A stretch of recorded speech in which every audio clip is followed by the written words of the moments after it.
Ayun, pupunta kami ni Rice sa 7-Eleven kasi nainita na siya. Bibili daw siya ng ice cream.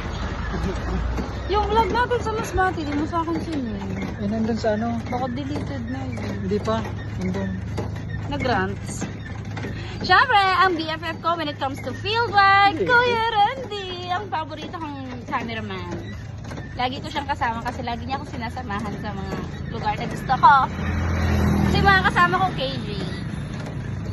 Ayan, si Kuya pagod na pagod. Ka na ba? Dito kami ngayon sa Tabaco. Magpahinga muna tayo, Kuya. Ayan, si Kuya. Anong pangalan mo, Kuya? Jerwin. Jarwin. Ayan, si Kuya Jerwin. Ilang taon ka na po? 38. 38. Batang-bata. Dalawa na ba asawa mo? Iniwalayan ko pa lang. Wow! Grabe. Napaka-pogi na ito. Ilang taon ka na, Kuya Jerwin, Asawa? Papadyak. Ay, padyak. 20 years. 20 years. So, pag binata ka pa lang, nagpapadyak ka na. Oo. Ano na ang napundar mo sa pagpapadyak mo? Wala. Wala! Bye! Hindi ka nakabili ng bagong bike? Ay, napagpadyak. Pagod na pagod ka, no?